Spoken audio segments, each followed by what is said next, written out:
So it was probably my second year of being a realtor. So I had it in showing time. I was so excited. And I noticed that there's a truck out front. And no big deal. I go to open the door and there's this big old dog. And she's looking at me. And I see the trail of clothes going all the way to the couch and a naked person on the couch. On the couch. So I started backing up going, please don't bark, please don't bark, please don't bark. You ready? Yes. Okay, so let's do this. Welcome to Albuquerque Real Estate Talk. I'm Tracy Venturi, and I'm here with the lovely Kori Bristow. Welcome, Kori. So Tigo is off at another board meeting. He just loves those board meetings. Yes, he does. So you get the two of us today for this beautiful podcast on Albuquerque Real Estate Talk, episode 579. I know. I can't believe we're already at 579. I know. I wonder when we're going to be able to say we've been doing this for 11 years instead of 10 years. I think we're coming up on an anniversary soon, right, Sam? Yeah. Wow. So this week we're going to talk about the Parade of Homes again. Hopefully last weekend it was nice weather. Hopefully you were out and saw some homes. Tell us what you thought, what you liked. So we'll cover that again because this weekend you can go see the Parade of Homes as well. A little bit of data just in honor of Tigo. We'll talk about a little bit where the market is right now. And then we're going to talk about some of the challenges and tips and tricks when you are the home seller. You know, it can be stressful to have your home on the market. So we're going to talk about that a little bit. And then we have a few fun stories we're going to share from the world of real estate. I love this part. Yes. So, Kori, you've been with Venturi team for, I know, how many years? I'm close to 8. Yeah. Well, you usually tell me like down to the day. I know. I'm not today. Years. I'm going to say I'm really close to 8. 7 years and so many months. Yes. And I know you've helped hundreds of people buy and sell properties all over the metro area.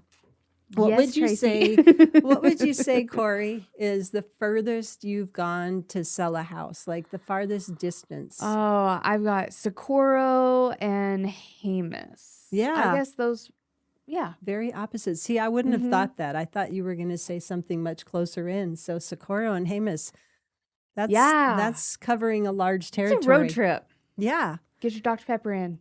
Yeah, I know you've got that little addiction. Yeah, you got to pack supplies for that kind of stuff. That's right. That's right. Okay, so let's talk about some embarrassing or difficult transactions or incidences we've come across in the role of real estate professional. We were talking before the show. Came up with a few fun ones. So you were telling me about a house. So it was probably my second year of being a realtor. So I had it in showing time. I was so excited. And I noticed that there's a truck out front. And no big deal. There's You always had an trucks. appointment. Of course, scheduled, confirmed, did it. But the truck was and I thought this is kind of interesting. So I had my client stay in the car. And I went up to the house and there was a little window, and I look and I'll go to open the door and there's this big old dog and she's looking at me. And I love dogs. I can talk to dogs all day. But I see the trail of clothes going all the way to the couch and a naked person On the couch. On the couch. So I started backing up going, please don't bark, please don't bark, please don't bark. Yeah. So that was obviously you had an appointment, but the seller fell asleep. Exactly. He was just there. I'm positive he didn't do it intentionally. Yeah. I can't imagine somebody wanting to. Yeah. So those kind of things happen, right?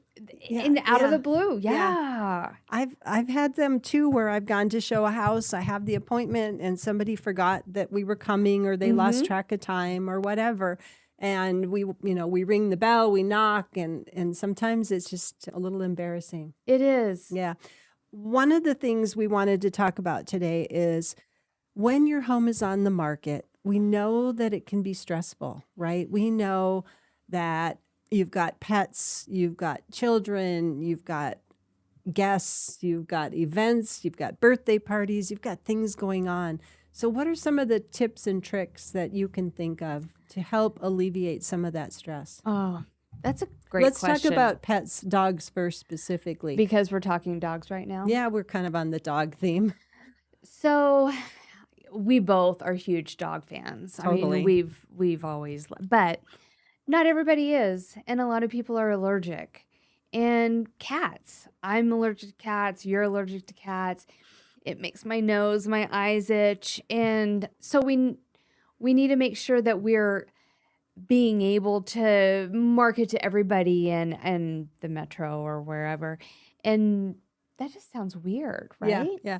So some of the things I think about when there's dogs and cats at your house that you need to account for, or bunnies or birds or whatever, is sometimes people take like their dogs to like doggy daycare when they know they're going to have a lot of showings because they can't get home and put the dog in a kennel or put it outside.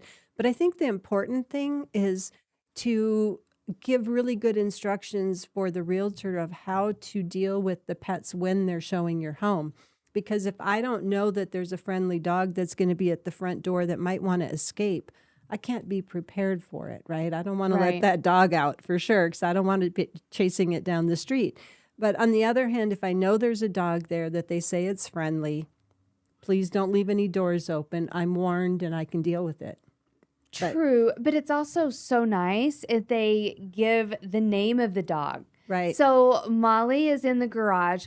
Molly is happy. However, she's in her crate. She's taking a nap. Feel free to go into the garage.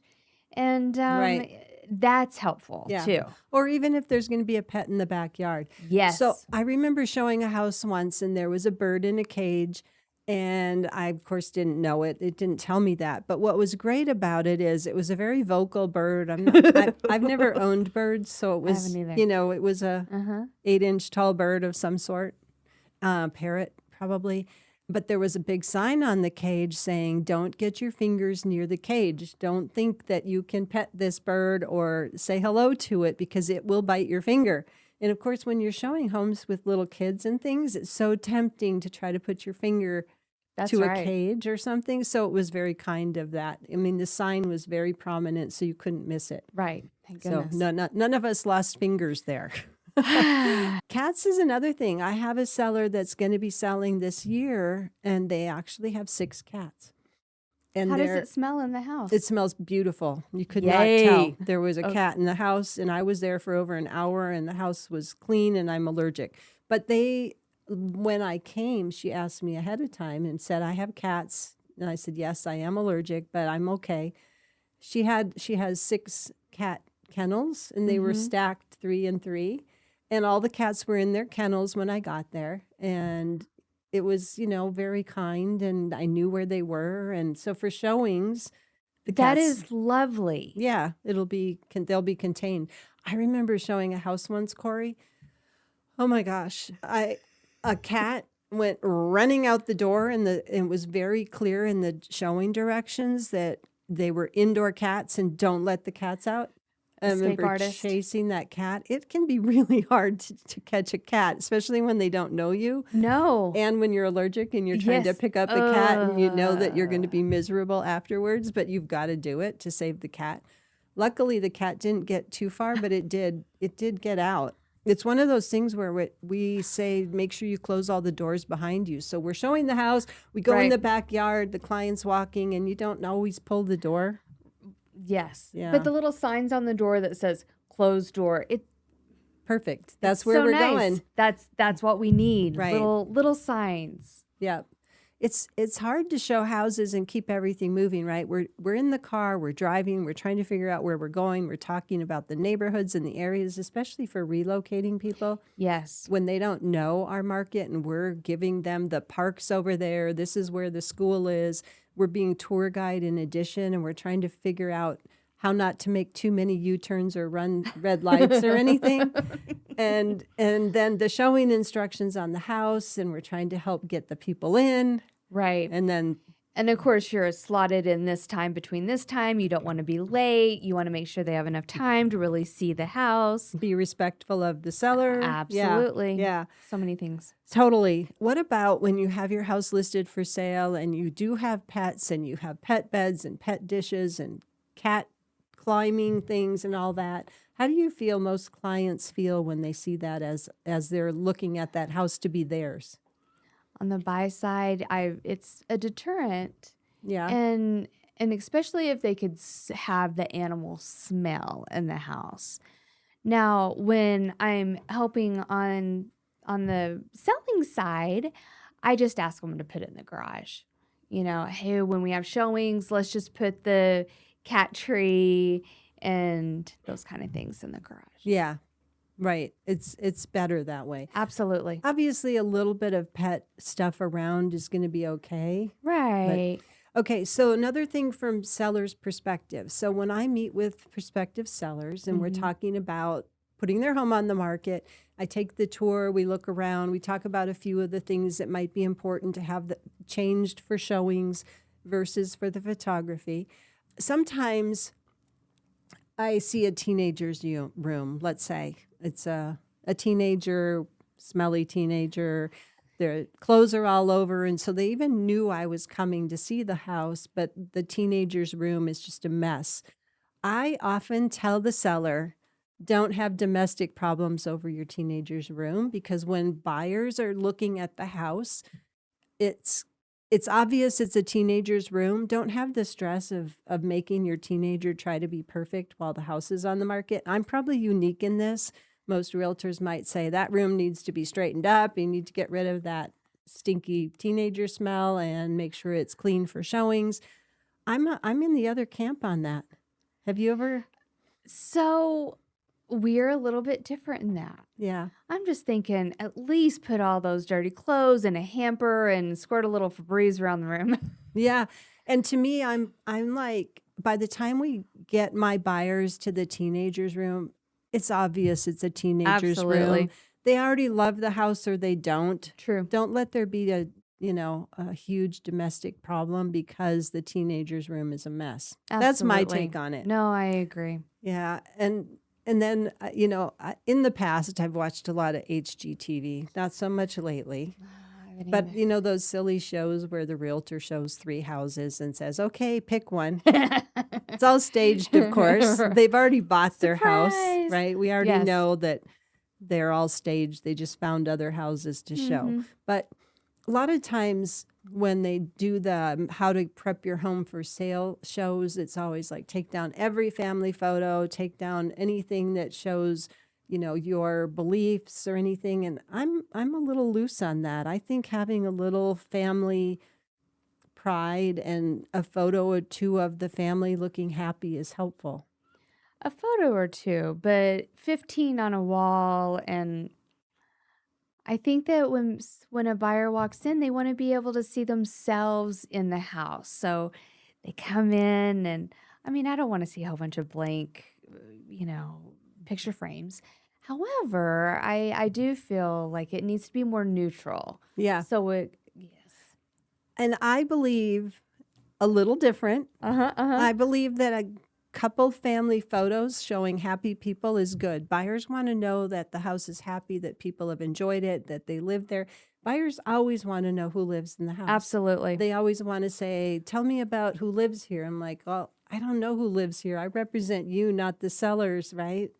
So anyway. So do you ever knock on the neighbor's door and say, hi, we're thinking about buying this house over here. What can you tell us about the neighborhood? You mean when I'm with my buyers? Oh, yeah. I know you do that a lot. I do that. I've never really knocked on a door, but sometimes when I'm with clients and we see a neighbor out, I will instigate helping the buyers talk to that neighbor. Yes. Although on the listing side, I have found that can be problematic, especially with some properties where maybe there's strong CC&Rs, covenants and restrictions for the neighborhood, and the buyer asks questions about it, and the neighbor might give bad information. I've had it before where sort of legally they've given the wrong information to people when you ask a neighbor about something. But in general, it's nice to know that people are friendly and willing to talk to you when you're out and about, right? Kind of. Yes. Yeah. Yes. I've had that. I helped a veteran who was moving that had never been here. It was actually the spouse of, and the veteran wasn't even here. Okay. And we were looking at a house, and the next door neighbor pulled up, and we started chatting with them. And he was so kind to her, saying, we'll help you move in if you buy this house. We're great neighbors. will blah, blah, blah. And literally he did when they bought the house, which they did. When she showed up with the moving truck, he dropped everything and came over and helped her. And he gathered a few other neighbors too to help her. It was awesome. And that is amazing. And you Yeah. can, that makes my heart happy. Yeah. So, okay, moving on. Let's talk about some of the homes of the week, some of the homes that we have. Oh my gosh, Kori, do you want to start? I do. Please let me start because I want Let's to talk go to- about 524 Central, number 407. So this is a condo downtown Central Avenue. Yes, it is. 5th and Central, 524. So this is a very urban feel, and it's a studio, and it is close to every shop, museum, all that kind of stuff. But this one specifically has the best. I mean, I've seen the pictures. I can't. In your opinion, in my opinion, parking spot. And the HOA pays for everything. There is security, and it's just gorgeous. It's clean. They cover all the halls. Yes. It's a great one. It is. So 524 Central Southwest, number 407. How much is it, Kori? It's only at $195. It's a steal. Somebody needs to jump on this one quickly. It looks great. I know. So one of the things we know about this is it does have a pretty high homeowners association, which for our market's a little high. For some cities, it's low, but it's in the 600 something range. It is. But I really want to talk about this HOA because it pays for everything. It pays for water, sewer, trash, electricity. Yeah. All of the garage. Oh, yeah. The garage, definitely. The insurance, the wall, the structure, the air conditioner. So everything. Everything. So you know exactly what your monthly outflow is because it's pretty well fixed. So condo, right? With an elevator from the garage. That's right. An Probably elevator. secure garage. Very secure. Yeah. Gated. You have to have a fob to get into the building. Right. Lots of fun things downtown too. And there's grocery now that you can go to. A lot of good restaurants. So if you're interested in that house, give Kori a call and she'd be happy to show it to you. The photos are great. Okay. We have two houses that are technically in what we call coming soon status, so you can find them online. I'm going to go to 85 Overlook Drive in Placitas. So this is a phenomenal luxury home at 85 Overlook, $1,275,000. It's just gorgeous. And when you see these photos, you'll feel like you're in God's country or maybe Georgia O'Keeffe country. So this picture, if you can see online and not just listening to us, you'll see what great job our photographer did to be able to capture the view out the windows of the rolling hills of Placitas. Just gorgeous. This bedroom that we're looking at right now with a Kiva fireplace, Vigas and Latias and beautiful wood doors and wood windows is just phenomenal. Beautiful house. It has a really great living area with obviously another fireplace, more Southwest touches, but it also features an amazing swimming pool. If you can get to that and see it, oh my gosh, dining, it's just a fabulous property. So if you're looking for a house that really says I live in New Mexico and the best of everything, check out 85 Overlook Drive. It's showings starting tomorrow on Friday. And I know we already have at least an appointment or two from some folks that want to see that property. You know, I am a member of the Luxury Real Estate Institute and Real Luxury Division, and we get to promote our luxury properties to all of these luxury realtors throughout the world. And so this house is getting that exposure, which is awesome because when you're like in Minnesota and you're looking at this, you go, wow, this is just amazing. So it's a great property. We have another one that's sure to be a big hit going active on Friday, tomorrow, 8864 Desert Fox Way. So this is in a gated neighborhood on the north side of Paseo, right behind Trader Joe's off Paseo and I think Ventura. A really great house, 4 or 5 bedrooms, The living room has the Vigas and the Latias again. It has a big built-in entertainment wall that's staying with the house. That is great. Nice. It has a bathroom on the main floor, so if you need, it's got a room that could be a bedroom on the main floor. Backyard is not huge, but it's very nice, nicely done, good outdoor space. Easy to maintain. Totally easy to maintain. But it's a large home. It's around 3,000, just over 3,000 square feet for only $649.9, which blows my mind because the sellers are ready to go and they're hoping to get a lot of interest and have it go to the next steward for that house. Great school district too. Yeah, a lot of people look for that, for La Cueva and Desert Ridge. Did you see the pictures of the family over there? Oh, on the wall. Yes, look. So I told them they could leave that picture up, just like we See? talked about. Okay. Okay, for those of you not watching on YouTube, you're just listening. There are a few family photos up, but they did take most of them down. Okay, so Parade of Homes is still going on. Yes. Central New Mexico Parade of Homes. What is it? Enchantment of New Mexico or something website, Sam? Homes of Enchantment. So this weekend, Friday, Saturday, Sunday, kind of a bummer. It's supposed to be raining on Friday and a little bit on Saturday, maybe still. We need the rain though. But we need it. And you know what else are you going to do when it's raining out? You might as Go well play. go see some homes. That's right. I remember when Tigo and I were newly married and we were looking at building a house and we went to all the Parade of Homes and saw all the latest styles and things. And I remember specifically one day it was pouring for Parade of Homes. But you know what? We just embraced it. And we went from house to house and drove all over different parts of the city. We were in the East Mountains. We were in Placitas, in the Valley and the Heights, and looked at lots of things. And I have to say 25 years later, we still love our house and all the things we picked. But a lot of what we learned, we incorporated into our floor plan and love it. Such good ideas. Yeah. Plus, if you are looking for a house, there's about 5 new home builders that are more production-like builders, more in that affordable range that you can visit and tour. And they have specials going on, special financing, Absolutely. different things. So homesofenchantmentparade.com. Sam found it if you're watching online. Mesa del Sol is the signature community, a great location by the airport, quick to downtown, the hospitals, UNM, everything, even to the Air Force Base. A lot of people that work on base live in Mesa del Sol.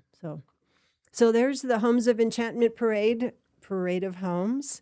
Okay, I guess we should do some stats. What do you think? Yes, we have to do stats. I know Tigo's not Tigo, here. are you listening? In his honor, I know I saw him post this week about the number of homes on the market for sale right now compared to last year is down. Yes. Less homes to choose from, down 2.8% is what we're seeing, which is kind of interesting. And more homes are.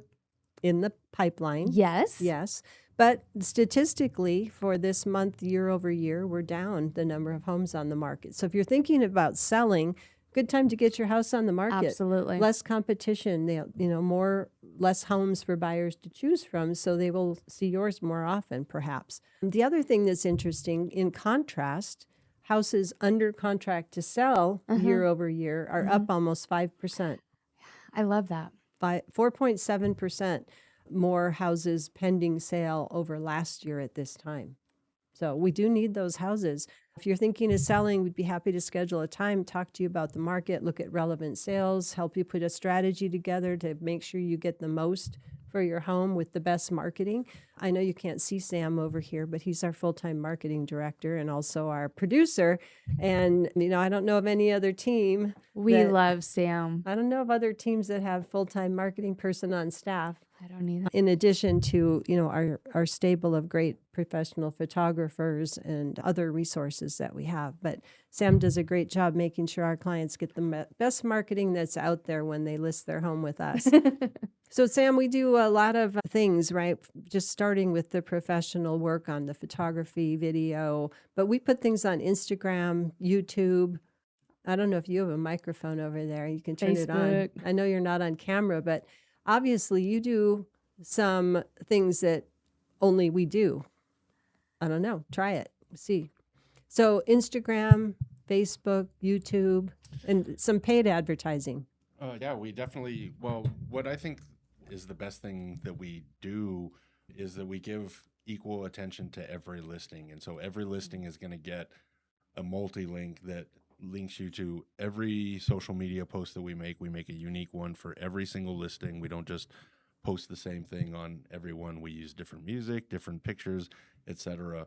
But we also make sure that that multi-link is always active. And so it always has your open house information. And so it's a great resource for not only for the seller to see what we're doing to market, but it's also great for the people that are wanting to follow the home to be able to actually physically just bookmark a link and they know exactly what the update is of that house. We've got its current status online, we've got its own branded website, we've got virtual tours, all that stuff. So it's really about being able to market every single home with the same kind of energy on across the board.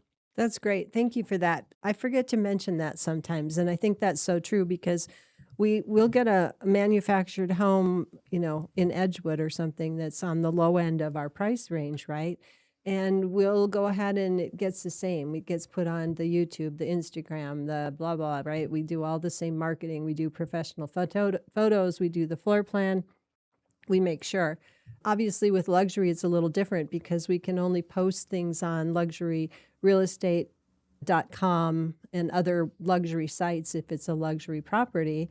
But that's the only difference in from $200,000 property to $1 million property. So we Exactly. And even with the luxury, we we take the luxury up to that next notch and make sure that all of our luxury homes, the marketing looks like luxury marketing as opposed to kind of our standard listing look, which looks great for social media, but we really want those luxury listings to stand out. So we make sure that if it's in that luxury price range, we're putting that luxury marketing behind it as well. Perfect. Thanks, Sam. I'm going to switch back to the real estate market insights. So we have that website, reabq.com, that lists all the data regularly. So if you're a data geek like some people, you can look at it anytime. And you'll see right now the median sales price for detached homes, $365,000, attached $255,000, sale price average $426,441, and attached $266,042. All of those numbers are a little bit down year over year, which is interesting. But this changes weekly, monthly. A sale can change everything. So Right. days on market, let's scroll up here, Sam. Interesting, days on market median right now is 18 days. I met with a seller this week. I know you did too. Mine was 77 days. On market. Mine was actually 78 days from listing date to accepted contract date for that particular neighborhood. Mm-hmm. So median days on market being 18 is deceptive. We need to look at the data right. to give you as a seller really good information of how long it is typical for a house to sell in your neighborhood. Mm-hmm. Because it varies a lot. Some neighborhoods are 0 days, 1 day, 2 days. And it's interesting too how the heat map changes quickly of what neighborhoods are hot right now. True. Yeah. True. So we'd be happy to talk to you, whatever you need, however we can help you. We're Venturi Realty Group, a real Yes, broker. we are. Thanks, Kori, for being here today. Thank you for letting always me be fun to on. chit chat about what we do in real estate. Don't forget to subscribe and share. Tell us what you think. Email your questions, or if you have a topic you want covered, let us know. Any concerns, we're here for you, and we're happy to help you with your home needs. Sounds good. Have a good Thank weekend. you. Enjoy the Bye. rain and enjoy the parade of homes and all the other great things we have in New Mexico.